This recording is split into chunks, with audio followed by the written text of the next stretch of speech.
Hello, Frakam As here. Today we're going to be looking at Nio from the House of Xerjoff, and here goes the presentation. So overall, beautiful presentation from Xerjoff here. Love their bottle presentation, just amazing. So what do I get out of Nio? Simple fragrance. What I get at the top is pretty much freshly cut and squeezed bergamot here, fresh, zesty, slightly sharp, and then along with the beautiful neroli core that adds a slight white floral core to the fragrance without overtaking the bergamot here, which is the star of the fragrance. As it progresses, you get light spices, mainly coming from nutmeg, and then you get a dash of sweetness, light sweetness that is coming from the pink pepper without being obvious. So you're not gonna get the pink pepper accord throughout the wearing fragrance. It's just gonna be a slight, subtle sweetness that is being added to the fragrance. So pretty much what you're gonna get for the first hour is gonna be freshly squeezed, natural smelling bergamot here, along with a beautiful neroli core and a dash of spiciness coming from the nutmeg.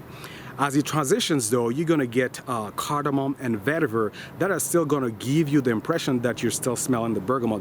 The transition here is seamless, making you think that you're getting the bergamot accord for hours and hours, but actually the bergamot on my skin stays for about an hour, and after that it transitions to the cardamom and the vetiver that still plays that trick of making me smell or think that I'm smelling the bergamot accord.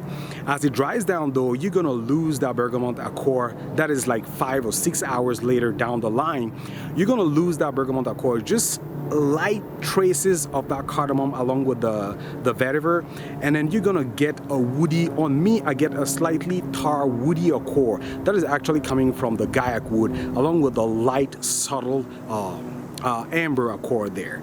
That's pretty much what I get out of the fragrance. So to recap, you're gonna get the perception of having beautiful, zesty, slightly sharp toning down bergamot along with the neroli throughout the wearing the fragrance, but after an hour you're gonna get mostly cardamom vetiver that still gives you that bergamot feel there, and in the dry down you lose all that, and then you're left with a beautiful slightly vetiver-ish and then woody tar like accord coming from guaiac wood and a little light amber accord. That's it.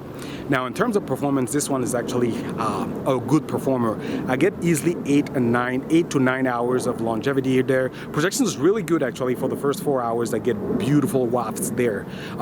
So amazing performance. Now in terms of seasonality, summer, this one will shine beautifully there. Occasions, I think this is really versatile. If you like the note of bergamot, you can pull this one off anywhere during the summer. Gender, I would say this is unisex, again, bergamot there, so I don't think it's gender specific here. So on to rating, I'll give this an 8 out of 10. I think it's a great fragrance, nothing groundbreaking, really simple fragrance, but the ingredient here, the bergamot, is so natural smelling, it's just amazing. If you love bergamot, you're gonna love this one for sure. Take that and you couple with the transitions that you get from the bergamot, neroli to the vetiver and cardamom, and then the dry down being mostly like a tar-like woody accord with traces of that cardamom and vetiver, still giving the impression of light bergamot accord there. It just makes for a beautiful experience wearing Nio. So if you've tried Nio, let me know what you think of it. Again, thank you for watching. Please comment, rate, and subscribe, and then take care. Bye.